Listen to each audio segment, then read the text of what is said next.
I think 3.5 million का बताया था। नहीं, जाना ही है, 3.5 मिलियन का नहीं है। देखिए, मैं आपको थोड़ा सा दोबारा से समझा देता हूँ। शुरू से दोबारा से शुरू कर लेते हैं। किसी को कोई मसला है? आपकी बहुत सारी कन्फ्यूजन हैं, वो क्लियर हो जाएंगी। किसी को अगर ट्रेडिंग जी का, जी करें, मैंने भी 2 क्लासेस ली हैं। चले मैं आपको बता देता हूँ।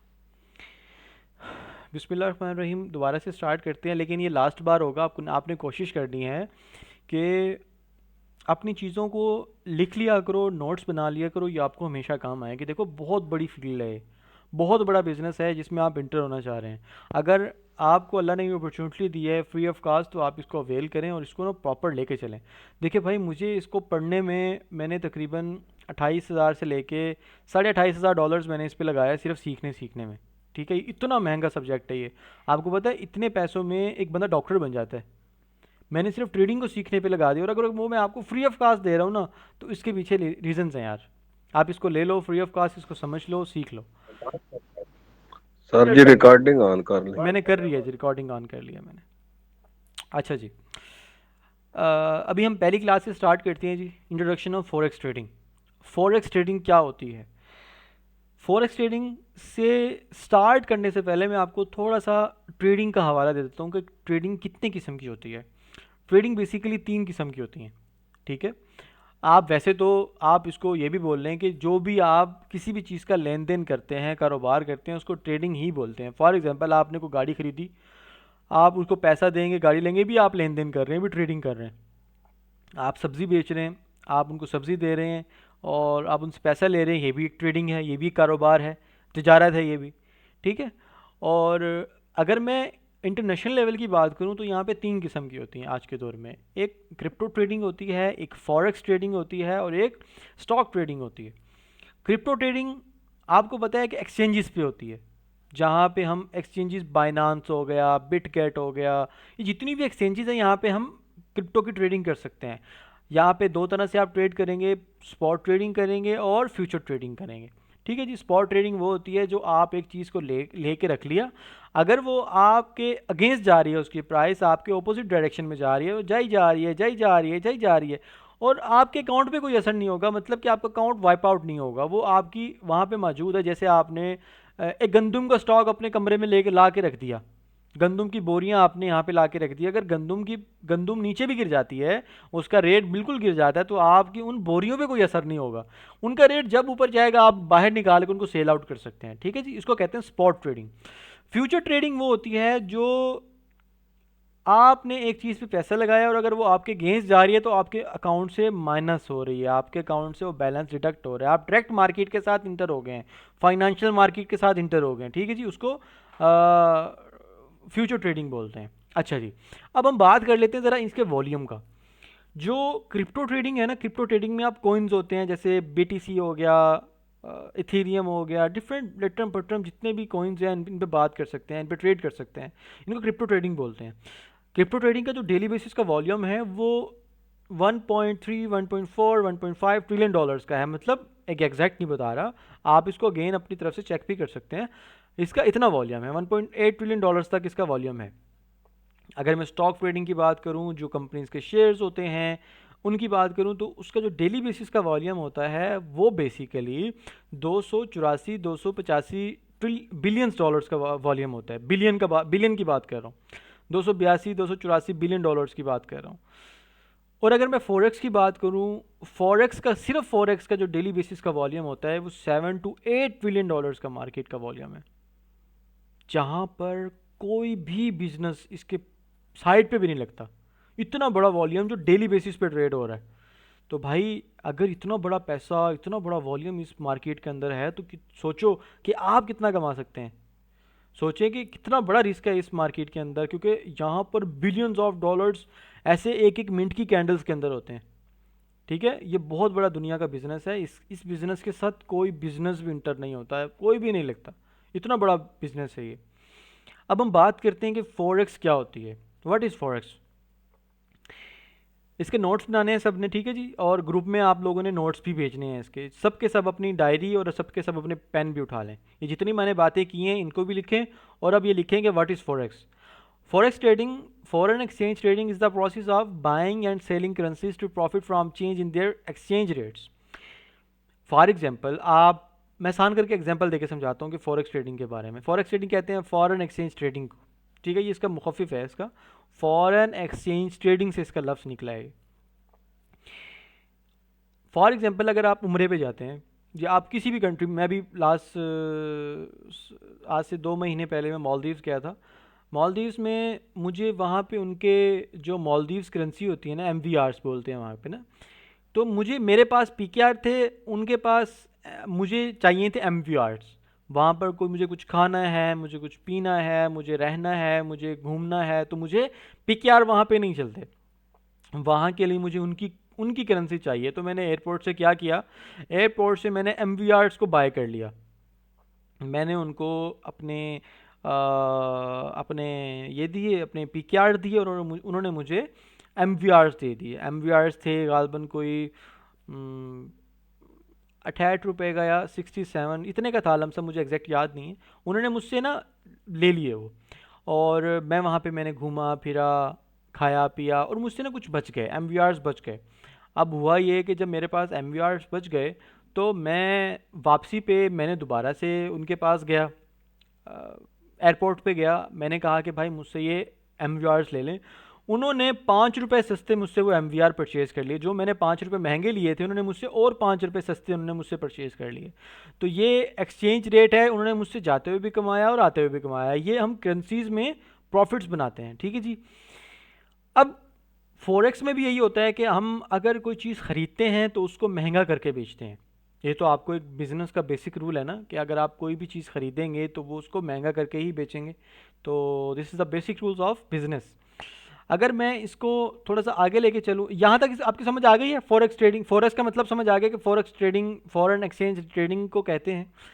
Is the process of buying and selling currencies to profit from change in their exchange rates. मतलब अगर प्राइसेस ऊपर जा रही हैं, नीचे जा रही हैं, आप उनके प्रॉफिट से अपनी चीज़ों को बेहतर कर सकते हैं। समझ आ गया? यहाँ तक समझ आ गया? कि यहाँ तक आपको सवाल है तो मैं दोबारा समझा देता हूँ आपको।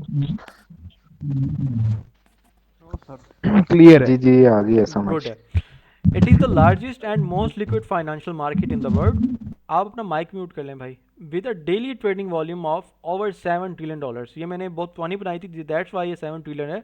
आज के दौर में, आज के वक्त में 7 to 8 ट्रिलियन डॉलर्स, मतलब $8 ट्रिलियन तक ये वॉल्यूम चला गया। फॉरेक्स ट्रेडिंग हराम है या हलाल है? देखो, ये बहुत बेसिक है और बहुत ज़रूरी भी है, क्योंकि हम मुसलमान हैं, हमने मरना भी है। हमारा जो है ये, हमने भाई अपने सांस ना, मुझे आपकी गर्म सांस मुझे महसूस हो रहे हैं यार। अपना माइक म्यूट कर लें। कौन है ये भाई? मुजम्मिल भाई अपना माइक म्यूट कर लें यार प्लीज़। आपके गर्म सांस मुझे महसूस हो रहे थे। अच्छा जी, फॉरेक्स ट्रेडिंग हराम है या हलाल है? मैं कोई मुफ्ती नहीं हूँ, मैं कोई आलिम नहीं हूँ, लेकिन एज अ ट्रेडर देखें, अगर आपको ट्रेडिंग के बारे में कोई सवाल करना है तो आप कभी भी किसी मौलवी के पास नहीं जाएंगे। आप यूट्यूब पे सर्च मारें फॉरेक्स ट्रेडिंग, ये फॉरेक्स ट्रेडिंग के बारे में ना आपको हज़ारों वीडियोज़ आ जाएंगी, लाखों वीडियोज़ आ जाएंगी। फॉरेक्स हराम है, फॉरेक्स तो बस इसको करनी ही नहीं चाहिए। जिस घर में फॉरेक्स का बच्चा करता है, फॉरेक्स करता है किस घर में बच्चा, तो उस घर का वो घर बर्बाद है, उस घर में फरिश्ते नहीं आते, ये वो लटरम पटरम। मेरे स्टूडेंट्स ने मुझे ऐसी वीडियो भेजी हैं कि जिस घर में बच्चा ट्रेडिंग करता है, फॉरेक्स करता है, उस घर में फरिश्ते नहीं आते। एक मौलवी बता रहा था, अल्लाह माफ़ करे यार।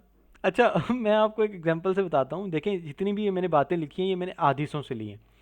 अगर आपको हदीसें चाहिए मैं आपको प्रोवाइड कर दूंगा, रेफरेंस नंबर मैं आपको प्रोवाइड कर दूंगा, वो आप जाके खुद भी वेरीफाई कर सकते हैं। एज अ मुस्लिम आप इन चीज़ों को खुद देखिएगा, ठीक है जी। मैं इंसान हूँ, मुझसे भी गलत हो सकता है, मुझे भी भूल चूक हो सकती है, और अगर कुछ भूल चूक हो जाए तो भाई अल्लाह मुझे माफ़ करे, ठीक है जी। ये 4 कॉन्सेप्ट्स हैं इस्लाम में जो बिज़नेस को हलाल करते हैं और बिज़नेस को हराम करते हैं, ठीक है। अब इन पॉइंट्स को लिखना है आपने अपने पास, क्योंकि आपको अगर कोई सवाल भी करता है ना फॉरेक्स से रिलेटेड, तो आप उसको समझा सकते हैं कि जाने इसमें ये चीज़ हराम है, ये चीज़ हलाल है, ठीक है। अल्लाह के नबी ने हमें बताया बिज़नेस करने का तरीका, कारोबार करने का तरीका। देखें, अल्लाह के दौर में फॉरेक्स नहीं हुआ करती थी, आज से 1400 साल पहले आप ऑनलाइन तो कुछ भी नहीं कर सकते थे ना, करेंसीज को ट्रेड नहीं कर सकते थे, आप गोल्ड को ऑनलाइन परचेज नहीं कर सकते थे, सेल नहीं कर सकते थे, तब तो सब कुछ फिजिकल होता था। तो हमारे रसूलुल्लाह ने 4 कॉन्सेप्ट्स बता दिए इस्लाम में कि अगर कोई बंदा इन 4 कॉन्सेप्ट्स को लेके चलेगा, अभी कोई भी बिजनेस है ना उसमें लागू करोगे तो आपको पता चल जाएगा कि आपका बिजनेस हराम है या हलाल है। ठीक है जी। बिजनेस, सबसे पहली बात ये कि बिजनेस हलाल प्रोडक्ट का होना चाहिए। अगर आप कोई भी बिज़नेस कर रहे हैं, कोई भी बिज़नेस कर रहे हैं, वो बिज़नेस हलाल प्रोडक्ट का होना चाहिए। आप कोकेन का बिज़नेस ना करें, आप नशावर चीज़ का बिज़नेस ना करें जो हराम हो, और आप कोई ऐसा गोश्त सेल आउट ना करें जो हराम हो। हाँ अलबत्ता लाहौरी बेच सकते हैं गधे का गोश्त वो बेच सकते हैं, और लेकिन वो भी हराम है, एज़ यू लाइक, आपको पता है इस चीज़ का। अच्छा, इसके अलावा नशावर की चीज़ नहीं बेचें। अगर फ़ॉरेक्स में हम इसको देखें कि फ़ॉरेक्स में अगर इस फार्मूले को अप्लाई करें तो आपको मैं एक चीज़ बता दूं कि फ़ॉरेक्स के अंदर बहुत सारे ऐसे स्टॉक्स हैं, बहुत सारे ऐसे पेयर्स हैं जो हराम में आते हैं। आपने उन हराम पेयर्स से बचना है। आपको अगर देखें, हर बंदा ये नहीं कर रहा होता, ट्रेडिंग लोग सिंपल सिंपल सा कर रहे होते हैं, आप करेंसीज पे ट्रेड कर रहे होते हैं, लोग गोल्ड को ट्रेड कर रहे होते हैं, लोग सिल्वर को ट्रेड कर रहे होते हैं। इसमें कोई हराम ये हलाल प्रोडक्ट है, हराम प्रोडक्ट नहीं है। ठीक है जी। और अगर आप किसी भी स्मोकिंग कंपनी का जो है वो प्रोडक्ट उस पर ट्रेड करते हैं तो ज़ाहिर बात है वो हराम है। अगर आप किसी ड्रग्स वाली स्टॉक को ट्रेड कर रहे हैं वो हराम है। आप कोशिश करें, देख देख के करें कि उस स्टॉक के पीछे कौन कौन सी कंपनीज़ हैं जो हराम बिजनेसेस कर रही हैं। कोई भी ऐसी प्रोडक्ट नहीं होनी चाहिए जो हराम हो। ठीक है, कोई ऐसा स्टॉक नहीं होना चाहिए जो हराम हो। ठीक है जी। दूसरे नंबर पे हमारे रसूलुल्लाह ने हमें बताया कि बिज़नेस में गरर नहीं होना चाहिए, धोखा नहीं होना चाहिए। आपको अगर फॉरेक्स के अंदर अगर कोई भी बिज़नेस है ना जिसमें गरर आ गया, जिसमें धोखा आ गया, तो बिज़नेस हराम हो गया। आप अगर कोई भी चीज़ बेच रहे हैं धोखा दे के तो वो हराम है। अगर आप कोई बेच रहे आप कोई चीज़ किसी को सेल आउट कर रहे हैं और आप उसमें कोई गरर रख रहे हैं बीच में, तो आपको पता है कि वो चीज़ हराम है। आप इंसान का ज़मीर है वो आपको बता देता है। फॉरेक्स सिंपल है। फॉरेक्स आपको डायरेक्ट फाइनेंशियल मार्केट में लेके जाएगी। ब्रोकर आपको क्या करेगा, ब्रोकर डायरेक्ट आपको फाइनेंशियल मार्केट में पहुंचा देगा। अब आपने ट्रेड करके पैसा बनाना है अपने एनालिसिस से, अपने फंडामेंटल के analysis, technical analysis, sentiment analysis, जो भी आपकी प्रेडिक्शंस होंगे आपने वो देख के आपने ट्रेड लगानी। प्रॉफिट होगा या लॉस होगा वो आपके आपके अपने ज़िम्मे होगा। ठीक है जी। अगर आप इसमें कहीं भी समझते हैं कि यहाँ पे कहीं धोखा है या गरर है तो आप वो कर सकते हैं जी, आप सवाल कर सकते हैं मुझसे। नंबर 3, रोज़मर्रा की ज़िंदगी की अशिया में ज़ख़ीरा अंदोज़ी अलाउ नहीं है। हमारे रसूलुल्लाह ने बताया, हमें सल्लल्लाहु अलैहि वसल्लम ने हमें बताया कि रोज़मर्रा की जो ज़िंदगी की अशिया हैं ना, जो प्रोडक्ट्स हैं, वो उनकी ज़ख़ीरा अंदोज़ी नहीं करनी चाहिए। लाइक आपको चीनी स्टॉक नहीं करनी, आपको गंदम स्टॉक नहीं करनी, आपको फ़लाँ चीज़ स्टॉक नहीं करनी, जो चीज़ शॉर्ट हो रही है आपने उन चीज़ों को स्टॉक नहीं करना। देखिए, अगर आप किसी करेंसी को स्टॉक कर रहे हैं तो किसी करेंसी पे ट्रेड कर रहे हैं तो वो करेंसी रोज़मर्रा की ज़िंदगी में चीज़ें नहीं आती। ठीक है, उससे आपकी माशरे की चीज़ों में कोई रद्दअमल नहीं होता। ठीक है जी। और अगर आप गोल्ड पे ट्रेड कर रहे हैं, गोल्ड पे भी रोज़मर्रा की ज़िंदगी की अशिया में नहीं आता है। सिल्वर ट्रेड कर रहे हैं, सिल्वर भी रोज़मर्रा की ज़िंदगी में अशिया में नहीं आता। आपको जिन चीज़ों से बचना है वो आपको ऑलरेडी पता है। आप गंदम का स्टॉक नहीं परचेज़ करना, आपने फ़लाँ चीज़ का स्टॉक नहीं परचेज़ करना, आपको पता है इन चीज़ों का। मैं सिर्फ गोल्ड को ट्रेड करता हूँ। मैं आपको प्रेफर करूँगा कि आप भी गोल्ड ट्रेड करें, आप भी करेंसीज़ को ट्रेड करें, अदरवाइज़ आप डिफरेंट चीज़ों की तरफ जाए नहीं। अच्छा, नंबर 4, सूद नहीं होना चाहिए। हमारे अल्लाह के हबीब ने हमें बताया, रसूलुल्लाह ने हमें बताया कि सूद नहीं होना चाहिए किसी भी बिज़नेस के अंदर। सूद कहते हैं स्वैप को। अगर आपके किसी भी बिज़नेस में सूद आ जाता है, अब अगर किसी को सूद नहीं पता, उम्मीद है सबको ही पता होगा सूद, तो मैं इसकी डेफिनेशन नहीं आपको बताता। सूद अगर किसी बिज़नेस में आ गया तो वो हराम हो जाएगा। फॉरेक्स के अंदर ये चीज़ हराम है। सूद कहते हैं किसको है जी, एक मुकर्रर टाइम अगर उससे ऊपर लिमिट चली जाए तो आप ब्रोकर को, एक्सचेंज को कुछ ना कुछ पे करते हैं, वो सूद होता है, वो स्वैप होता है। फॉरेक्स के अंदर भी ये है चीज़। फॉरेक्स में अगर आप नॉन मुस्लिम कंट्री में अपना अकाउंट अगर ओपन करते हैं तो आपका अकाउंट स्वैप फ्री ओपन नहीं होता, स्वैप अकाउंट ओपन होता है। तो आप अगर ऐसा मुस्लिम हैं तो आप क्या करें, अगर आप पाकिस्तान में ओपन कर रहे हैं या किसी मुस्लिम कंट्री में ओपन कर रहे हैं तो वो आपका अकाउंट जो है वो स्वैप फ्री ही अकाउंट ओपन करेंगे, broker, most of the brokers जो हैं, अच्छे ब्रोकर्स जो हैं, वो स्वैप फ्री अकाउंट ओपन करते हैं। इनकेस के अगर आपका स्वैप फ्री अकाउंट नहीं है तो वो क्या करते हैं जी, वो आपको स्वैप लगाते हैं। स्वैप क्या होता है जी, आपने एक ट्रेड एग्जीक्यूट की, ट्रेड एग्जीक्यूट करने के बाद आप उनसे वो आपसे हर ट्रेड के 8 घंटे के बाद, 12 घंटे के बाद, 24 घंटे के बाद कुछ ना कुछ चार्ज करेंगे कि आप अपनी ट्रेड्स को होल्ड रख रहे हैं तो आप हमें इतना स्वैप दें। ठीक है जी, वो स्वैप होता है, वो आपसे इतना स्वैप चार्ज करते हैं। तो आपने कोशिश करनी है कि अपना स्वैप फ्री अकाउंट ओपन करना है। इसमें कोई सवाल सर है ये तो वापस जी, क्या कह रहे हैं? सर क्वेश्चन है इधर। हाँ करें प्लीज़। सर जब बंदा कोई ट्रेड एग्जीक्यूट करता है, जैसे मतलब बंदा करता है तो जैसी मतलब वो स्प्रेड एक होता है, स्प्रेड हम्म। वो भी स्वैप में आता है। नहीं जानी, स्वैप और चीज़ है। स्वैप होती है ब्रोकर की कमीशन, हम सर आगे जाके पढ़ेंगे वो। देखिए मैं आपको समझाता हूँ, ये मेरा चार्ट है,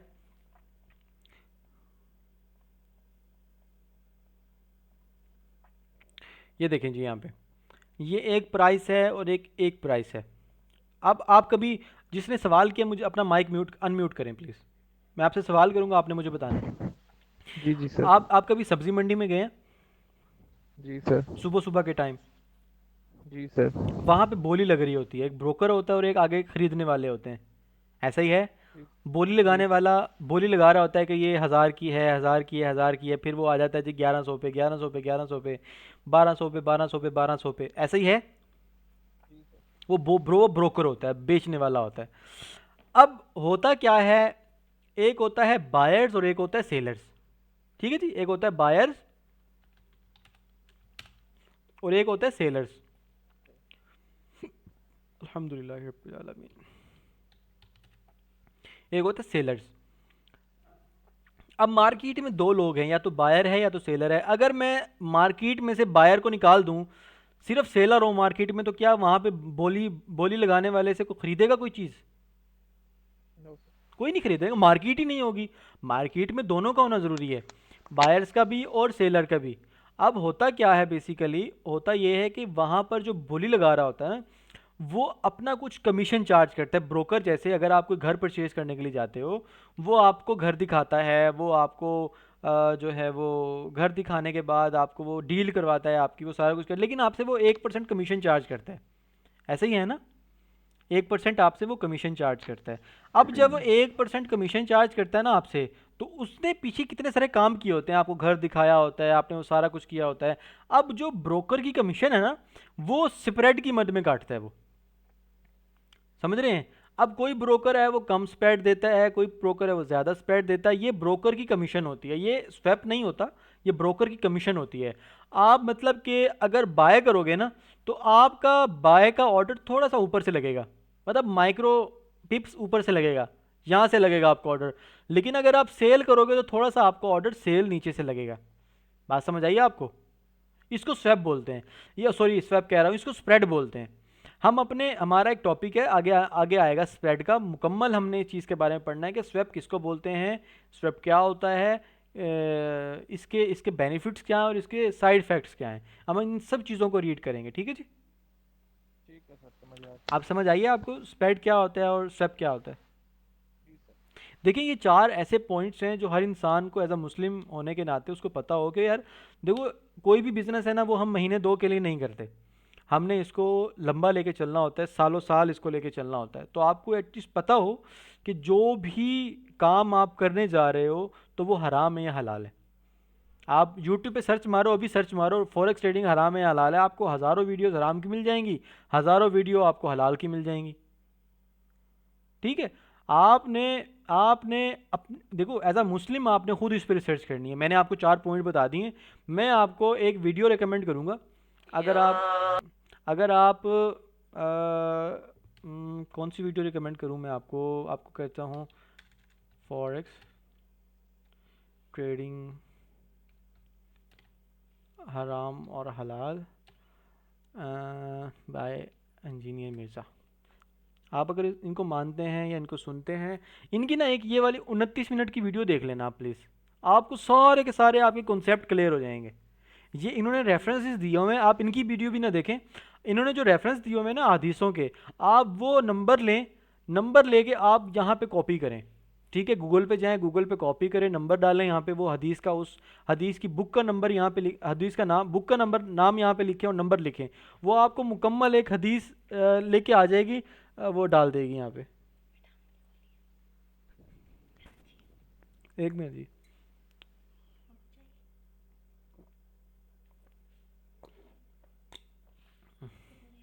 अल्हम्दुलिल्लाह, अभी थोड़ा सा टाइम है।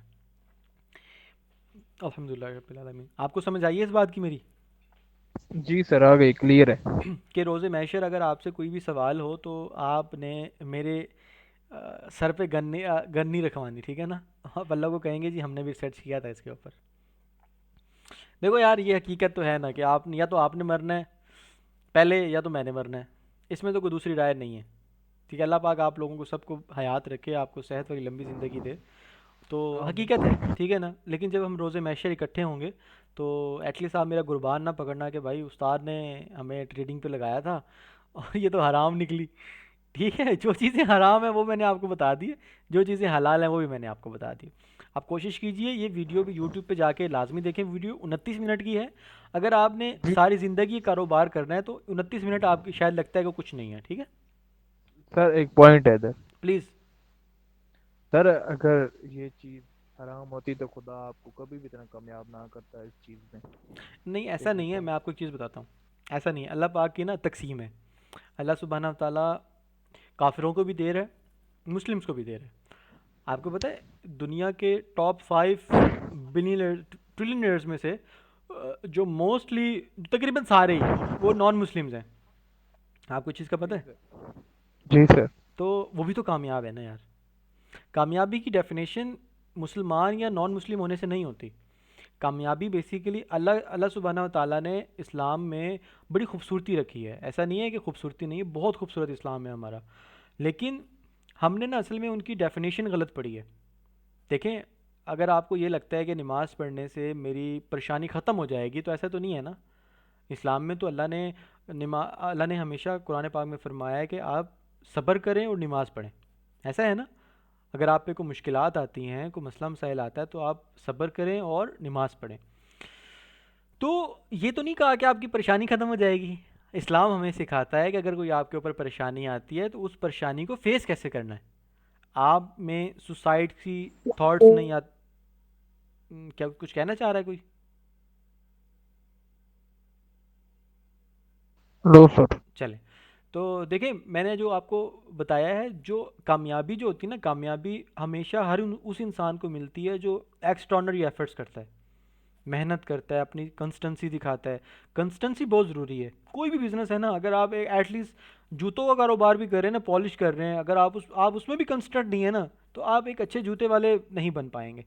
अगर आप एक अच्छे टीचर हैं और आप कंसिस्टेंट हैं अपनी चीज़ों के साथ, अपने अपनी चीज़ों के साथ लॉयल हैं, तो आप एक ना एक दिन कामयाब हो जाएंगे, ठीक है? आप अभी सर्च करें टॉप 5 बिलियनर्स, आपको जी सर। पता चल जाएगा कि वो टोटली नॉन मुस्लिम्स हैं, लेकिन वो अपनी अपने अपने काम के साथ इतना पैशनेट हैं, अपनी चीज़ों के साथ इतना पैशनेट हैं, इतना दिल लगा के काम करते हैं, अल्लाह ने उनको कामयाबी दी हुई है। लेकिन जो असल कामयाबी है वो तो पता है आपको कि वो असल कामयाबी क्या है, वो मुस्लिम के पास है, मोमिन के पास है वो असल कामयाबी। तो कोई सवाल है यहाँ तक?